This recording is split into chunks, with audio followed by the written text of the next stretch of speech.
สบายดีพบกับรายการ iTech TV ข้าพเจ้านางภูเวียงแก้วไพเนื่องจากว่าจะมีงานครบรอบ 15 ปีของบริษัทเราหรือว่าเป็นที่รู้จักกันดีของศูนย์การค้าเรา iTech มื้อนี้จะมีคำถามมาถามลูกค้าอยู่ภายในศูนย์การค้าว่ามาลิน iTech ทำอิฐตอนอายุจักปีมีความประทับใจยังแน่จาก iTech และมีคำถามอีกหลายๆคำถามที่เราไปเบิ่งกันเลยเราอยากพูดว่ามา iTech ตอนนี้อายุจักปีตอนอายุจักปี น่าจะประมาณตอนอายุ5 ปี อันนี้น่าจะเป็นตั้งแต่เกิดเลยที่บอก 15 ปี 18 ปี 15 18 ตั้งแต่ยังน้อยเลยแหละประมาณ 2-3 ปีซ้ำติเข้ามาตั้งแต่ตอนน้อยคือกันแต่ไม่ค่อยจื้อว่าจะปีไปกับพอ โอ้ยมูชื่อแล้วมาแต่ยังน้อยพุ่นน่ะแต่เฮียอยู่ม.ปลาย น้องจือได้น้องหมายแต่กับอิดเมนยุอายุประมาณ 15-16 ปี น้องมาตอน 16 ปี ประมาณ 5 ปี โอ้ยบ่ฮู้แล้วอันเดือนนี้มัน78 ปีแล้ว มี 19 ปี ก็มาได้ตอน 19 ปีเพราะว่า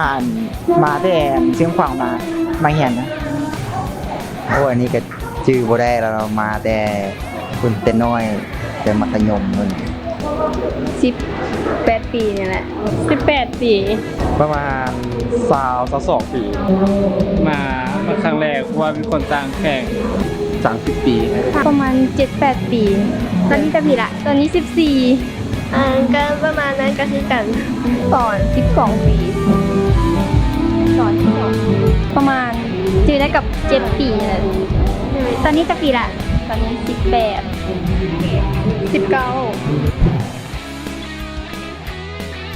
เลยตอนนั้นมากับไผ่ ตอนนั้นมากับเอื้อยค่ะ เข้ามากับพ่อแม่ แล้วตอนนั้นมากับเอื้อย มาทำไม มากับแม่ มากับพี่น้องนั่นแหละ กับพ่อกับแม่มากับป้า มากับหมู่ มากับหมู่ มากับครอบครัวพ่อแม่ มากับพ่อแม่มากับหมู่ ตอนนั้นมากับครอบครัว รู้สึกจังใดที่ตอนมา iTech แค่ทำอีก พอตอนยังน้อยก็ตื่นเต้นเนาะเห็นนั่นเครื่องหลายอย่างเลยเห็นอีหยังก็อยากได้ ค่ะรู้สึกว่าซาบซึ้งแบบม่วนซื่นแบบโอ้ยเห็นละสิ่งละอย่างเนาะ น้องมีป่ะก็รู้สึกตื่นเต้นเนาะเพราะบ่เคยมาจากเทื่อ ตื่นเต้นตื่นเต้นบางซื่นรู้สึกมีความสุขได้ไหมกับครอบครัว ตอนแรกก็น่าจะงงๆแหละงั้นตัวเองยังน้อยอยู่แบบบ่เคยมาพ่อแม่พามาอย่างที่นะแต่ก็มาลิ่น ก็รู้สึกตื่นเต้นได้มาลิ่นเดินๆได้มาแท้ไหน ตื่นเต้นหลายเพราะว่ามันเป็นแบบ ตึกมันแบบใหญ่ ประทับใจอีหยังแน่กับ iTech อันนี้มาชื่อเครื่องไปกินแล้วก็ชื่อน้ำทุกฮิตเท่านั้น วายเจ็บมีเครื่องหลายนี่สะดวกสบายแน่เย็นอีกนะก็เลยมาเลาะ โดยประทับใจหลายอย่างเพราะว่ามีบอลเที่ยวหลายนะคะ ประทับใจหลายอย่างคือว่ามาแล้วมาเห็นหลายคนแล้วก็เครื่องมันเสื้อผ้างามแล้วก็เครื่องงาม อย่ามาล่อซื้อเครื่องอันเพราะว่ามีของดีในนี้เพื่อนก็มีหลายแบรนด์หลายโปรโมชั่นมีโปรโมชั่นหลายอย่างแล้วก็อยากเข้ามา ประทับใจมีมง จะเป็นพวกของกินบ่สินะว่ามากินเนี่ยเนาะของกินแล้วก็เครื่องมันมีหลากหลายอันให้เลือก ประทับใจอย่างแน่ว่าก็มีหลายอย่างเรื่องของการบริการเนาะก็คือว่าดีและความสะอาดมันได้ดีหลายเจ้า ประทับใจแบบว่าโอ้ก็งามเนาะแบบธรรมชาติแบบมีรถมีรางแบบหลายอย่างสิ่งของเครื่องใช้นะทั้งหนังมีรถเที่ยวหลายก็มีบอลเที่ยวหลายห้างค่าหลายแล้วก็เครื่องนุ่งก็งามมีสวนน้ำให้เล่นแล้วมีเครื่องซื้อ กับพวกงานวางแสดงสินค้าหัตถกรรมอย่างหลายๆอย่าง ฟิลงามสิแล้วแบบมาถ่ายรูปลิน ไอ เต็กเป็นแหล่งท่องเที่ยวของคนลาวอยู่แล้วเนาะกับคนลาวกับหลายคนที่ว่าแบบตะกี้สมัยตะกี้กับมีแต่ไอเต็กก็คือหลายคนกับมานี่แล้วก็มีแบบคือสำหรับเด็กน้อยกับมีแบบเครื่องลินอย่างให้เด็กน้อยลิน รู้สึกประทับใจหลายๆอย่างในไอเต็กเพราะว่าอย่างก็มันเป็นแหล่งท่องเที่ยวอันหนึงของ มาก็ตื่นเต้นหลายเนาะเป็นคนบ้านนอกเข้ามาในเมืองมาก็เบิ่งอู้ห้างใหญ่หรูหรามีคล้ายเครื่องหลายอย่างบ่คือกับบ้านนอกของหลาย ต้องก็ตื่นเต้นหลายที่แบบว่าที่พ่อแม่ได้ขึ้นมาแต่ว่าเขามาเบิ่งในโรงหนังนี่เลยเพิ่นพาเบิ่งหนังก็มาเห็นสังคมมันง่ายว่าเป็นจังซี่แบบว่ามักในการแบบว่าในการแบบว่าหรือว่าที่มีห้างค้าหลายอย่างเนี่ยให้เราหลายเลือกซื้ออย่างหลายอย่างอย่างเนี้ยหลาย มันมีเครื่องของที่แบบบ่เคยเห็นมีแบบของเกาหลีมีเสื้อผ้าอย่างขายแล้วก็มีของกินหลากหลายชนิด ความประทับใจเกี่ยวกับบอลที่ให้เด็กน้อยลินจะมี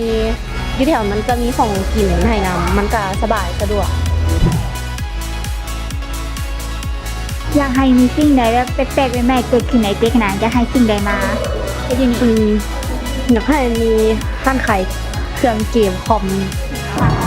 อยากให้มีแบบเป็นบริการทางด้านการซ่อมแปลงเครื่องที่นั่นแล้วก็นำสินค้าที่เป็นเป็นเป็นอย่างก็สินค้าโอท็อปมาแล้วก็เป็นสินค้าที่ราคานักศึกษาสามารถจับจ่ายซื้อสอยได้สินะแล้วก็สั่งสินค้าหลากหลายแฟชั่นอย่างต่างๆหลายขึ้นกว่านี้กว่าเก่า อยากให้มีบอลซ้อมเต้นย้อนมักมาเต้นอยู่ไอเต็กตลอด คือกับเรา อยากให้มีว่ะอยากให้มีกิจกรรม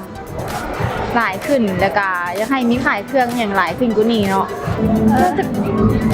เป็นการแบบเต้นโซอย่างประมาณนี้หลายๆก็ขอแบบมีกิจกรรมให้ร่วมหลายๆอาคาเคป๊อปก็อยากให้มีแข่งเต้นละกาแบบพวกงานแบบคอสเพลย์อะไรแบบนี้ สิ่งที่อยากให้เกิดใหม่ๆก็อยากให้มีห้างขึ้นมาหลายๆแบบนี้หลายๆโบน สิ่งที่ใหม่ๆอยากให้มีก็คือแบบว่าคือเราเป็นผู้ชายเนาะแบบว่าจะมีห้างที่แบบว่าหรือว่าบูธอย่างก็ได้แบบว่าที่เกมอย่างสักอย่างเนี่ยที่มันม่วนๆแบบว่าอาจจะเป็นเกมยิงซัดบอลแบบประมาณนี้แหละครับ โดยผู้บอกว่าบริษัทเราหรือว่าไอเต็กใกล้จะครบรอบ15 ปีแล้ว หมูอันนี้ก็บ่เลย เลยหู้เมื่อกี้นี่ โอ้เนาะเดย โบโห มีกระหากระหูเมื่อกี้เนี่ย ใหม่เนาะหู้ก่อนได้ไปต่อยม้ากับหมอป่ายดิปืนใหม่กับมาแล้วเบิ่งหนังเบิ่งไอ้เต้เก่าคนแหละเลยยังบ่ โอ้เลยกันยังบ่ฮู้ บอก อ๋อนี่บ่ฮู้แล้วสิ เอ้ยกับบ บริษัทเราหรือว่าไอเต็กจะครบรอบ15 ปีในวัยนี้อยากให้อวยพรให้กับทางไอเต็กหรือว่าเราแน่ อ๋อก็อยากให้ทางไอเต็กเนาะเจริญก้าวหน้ากว่านี้ก็อยากให้ไอเต็กเจริญก้าวหน้าต่อไปเรื่อยๆ โดยเข้าใจไอเต็กเดอร์ที่มีไอเต็กตั้งแต่ตอนลิลีเกิดมาแล้ว การรู้สึกแบบดีใจที่มีคือเป็นห้างใหญ่ๆแบบนี้อยู่ประเทศลาวแล้วก็ขอบใจแล้วก็อยากให้เป็นแหล่งท่องเที่ยวที่ดีของคนลาวตลอดไป ๆขอให้ไอเต็กอยู่แบบมีธุรกิจดีแบบตลอดชีวิตเลยให้น้องไปก่อนเนี่ยจึงล้มละลายก็ได้ ขอให้มีเทศมีนักท่องเที่ยวมาเพิ่มแล้วก็สร้างกิจกรรมอีก อยากให้ติกแบบมีความเจริญรุ่งเรืองแล้วก็อยู่กับคนลาวไปดนๆตลอดไปให้ความสุขให้ความสะดวกแก่พวกเฮาตลอดไป เขาให้ไอเต็กพวกเราเจริญรุ่งเรืองแบบนี้ขึ้นก้าวหน้าขึ้นเรื่อยๆเด้อ โดยในเนื่องในโอกาสที่ไอเต็กจะฮอดครบรอบ15 ปีแล้วเนาะก็ขอให้ไอเต็กเราแบบว่าเจริญรุ่งเรืองแบบให้มีสิ่งใหม่ๆเข้ามาตลอดให้แบบอยู่ยาวนานหรือว่าอยู่ให้ความบันเทิงกับประชาชนลาวตลอดไปเจ้า ขอให้ขอค้าสาวขายเนาะที่ค้าขายเด็กนี้ขอให้ค้าขายร่ำรวยเพิ่มขึ้น ลาเวอร์กับไอติกนี่ก็อยู่เคียงคู่คนเราวตลอดไปเนาะคือสร้างสรรค์สิ่งดีๆมาให้ประชาชนได้มาสมใจอย่างต่างๆ ตาขอให้แบบประสบความสำเร็จในด้านต่างๆประมาณนี้ ขอให้ที่แบบรุ่งเรืองให้ไปหลายประเทศเลยก็ได้ จะขอให้อันเป็นไหนเนาะไอเต็กก้าวหน้าไปเรื่อยๆขอให้ประสบความสำเร็จอย่างแหละโดย ไม่ตู้อวยพรให้กับไอเต็กแน่ อวยพรให้กับไอเต็ก โอ้ขอให้เป็นคืออันเดกะให้มันได้ใครเดกะให้มันมันขอที่นี่ก็ไปก็ข้ามันอัดได้ขายหลายๆแม่เนี่ยตะกี้ไปชื่อจะอยู่หนองขายเนาะเดี๋ยวนี้แม่บ่ไปแล้วเดี๋ยวนี้มาชื่อจะนี่น้ำกินเชื่อที่แพ็ค5แพ็คก็มาชื่ออยู่นี่อันเดก็มาชื่อนี่แล้วนั่นน่ะเข้าเดี๋ยวไปบ่ได้แล้ว เลยขอบใจเด้อเจ้านี่ก็เป็นคำตอบที่เราได้รวบรวมมาให้ท่านผู้ชมได้รับชมกัน สุดท้ายนี้ใกล้จะครบรอบ 15 ปีของบริษัทลาวเวิร์นก็ขอให้บริษัทลาวเวิร์นเจริญรุ่งเรืองก้าวหน้ายิ่งขึ้นไปเรียกงานที่เคยวางแผนไว้ในอนาคตก็ขอให้ประสบผลสำเร็จสำหรับมื้อนี้ต้องขอตัวลาไปก่อนสบายดีบ๊ายบาย